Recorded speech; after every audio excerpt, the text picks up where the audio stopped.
welcome. I'm Ijoma Onyato. Tonight, Supreme Court resolves the leadership dispute in the Anambra State chapter of the PDP, affirms OGUEBEGO as the chairman of the party.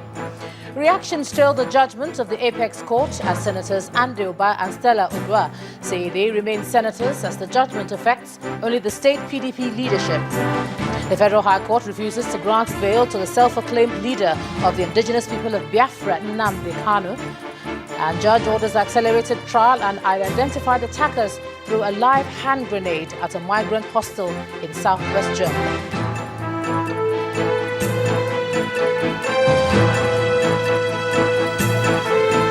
On business news tonight, a few days to the take-off of the new electricity tariff.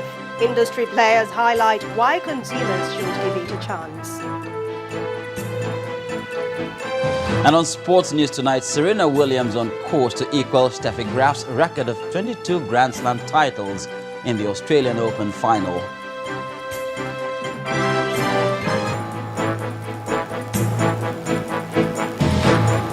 And from Abuja, I'm Yemisi Paye. Tonight, explosion rocks Gombe town in Adamawa State, leaving at least 10 people dead.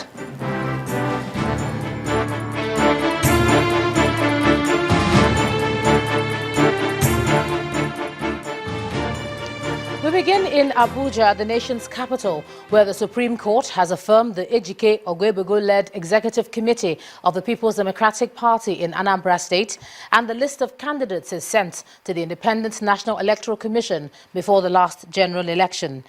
In a judgment delivered by Justice John Okoro, the court upheld the appeal filed by the OGUEBEGO-led Executive Committee of the PDP in Anambra against the judgment of the Court of Appeal, which invalidated the list of candidates it submitted to INEC. Lawyer to Mr. Ejike OGUEBEGO, in an interview with Channels Television, says he's forwarding a letter to INEC for the withdrawal of the certificate of return earlier issued to persons on the list submitted by the PDP. And the lawyer to INEC, Mr. Hassan Liman, also speaks on the judgment. We were the appellants and the judgment was given in our favor, restoring the judgment of the Federal High Court, which was also in our favor. In the judgment of the Federal High Court recognized the appellants now, that's Ejike OGUEBEGO and the other second appellant, as the proper legitimate executive committee of Anambra State PDP. But now that the Supreme Court has set aside the judgment of the Court of Appeal and restored the judgment of the Federal High Court, it just means that those persons who went in through that executive, which the Supreme Court has now declared has not been the proper executive, will have no option but to have their positions cancelled. In 2015, when INEC was to conduct election, it received nomination from the political parties. The AGK group went to court and obtained the court order that they are the only ones that will submit names of candidates that will contest election to the House of Assembly and National Assembly in Anambra State. Consequence about that, and INEC, being a law-abiding organization, complied with the order of the Federal High Court and published the names of those that emerged from the primaries conducted by the AGK group and published their names. When the Court of Appeal gave its decision, INEC too, in compliance with the decision of the Court of Appeal, removed the name of the members of the AGK group. Now the Supreme Court has given a decision that the decision of the Federal High Court that AGK group is authentic. The implication of it, which we are going to advise the Commission accordingly, is that INEC will deal exclusively, for all intents and purposes, as of today, with the AGK group as the authentic candidates, the authentic exco of the party. Meanwhile, the former Minister of Aviation, Senator Stella Odua, says she's shocked at the reports that she's been removed as senator by the judgment of the Supreme Court. The lawmaker explains that the Supreme Court verdict, which affirmed the Ejike OGUEBEGO-led Executive Committee of the PDP in Anambra State, did not give such an order. Well, I'm as shocked as most people that have called me about the news, but in all its entirety, it is false. I've gone through the court's judgment, and the judge clearly did not give any judgment to that effect. Indeed, what the judge did, what the judgment is all about, and what the case is all about, is about state ESCO. And as we all know, state ESCO does not do election, neither do they submit lists. And so the issue of emergence of candidates, the issue of candidates that won election was not the issue of this particular case. And this case has a sister case that Supreme Court has given similar judgment. And the judge was very clear on its judgment, and it clearly says that it's not about who emerges, it's not about the election, it's about the legality of the ESCO, state ESCO. That's all it is. So when I heard the news, I was baffled, I was shocked, because I knew we went through the right process. And indeed, it's only national executive that submit lists to INEC. And so the judgment was not against us, the candidates of PDP and those who have emerged. It's absolutely at variance with the media sensation. So it's all sensation and very unfair.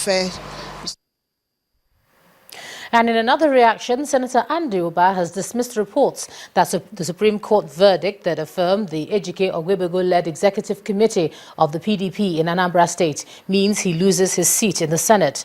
Speaking in Abuja, the senator notes that he is not a party to the case. The issue at the Supreme Court, I was not a party. We were not a party to the issue at the Supreme Court. Actually, what is at the Supreme Court is that the chairman, the PDP chairman in Anambra State, Ejike OGUEBEGO, claimed that he is still the chairman. And when he went to court, Ejike OGUEBEGO was not discussing the primaries or who the candidates, or what he wanted is for him to be restored as chairman of PDP. And the court says that, yes, he's being restored as chairman of PDP since the process was not followed at the Federal High Court. And that's all the court says. The court did not say that we are being removed, that it affected our seat as a senator of the Federal Republic or as members of the National Assembly. First and foremost, is the national that conducts primaries. It's not the state. So the issue of him being the one that we came under the new chairman or old chairman does not exist. To a different matter in the courts now, a federal high court in Abuja has turned down the bail application of the self-acclaimed leader of the indigenous people of Biafra, Nnamdi Kanu. Mr. Kanu and his co-accused, David Wanwisi and Benjamin Madubugu, were arraigned on 6 counts of treasonable felony and unlawful possession of firearms. In rejecting the bail application, Justice James Soho held that the accused persons were not entitled to bail because they failed to prove that they would not continue to commit the offence for which they are being charged. The business of the day was the ruling on the bail application of Mr. Nnamdi Kanu, the detained leader of the indigenous people of Biafra. But before the proceedings, there was a drama over legal representation of Mr. Kanu. We have never seen this kind of practice where a lawyer files an application, argues that application, and the court has adjourned for ruling. And one of the accused persons, just by longhand, writes a letter to the court that he does not want that lawyer who settled that application and argued it to continue, even when what we are here was just to listen to the court on the ruling on the basis of application moved by that lawyer. Anyway, what it means is that he says he will want to access another lawyer, which he mentioned in that letter. But because we knew we are not shunting for briefs, we knew that what we are doing is in the interest of what we believe in, which is human rights. We didn't want to argue to hold on to whatever he's putting up, because there are processes provided by the law on how to disengage a lawyer. Ruling on the application, the court upheld the argument of the prosecutor, who had opposed the bail application on the ground that the accused persons were likely to interfere with the investigation and intimidate prosecution witnesses.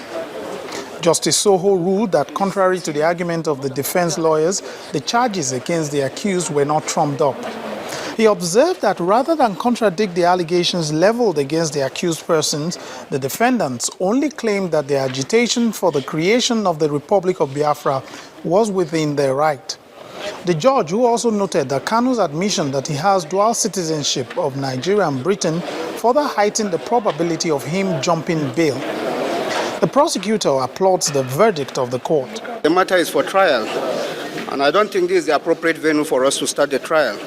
At the appropriate time, we shall distinguish between agitation for self-determination and treasonable felony, which is before the court.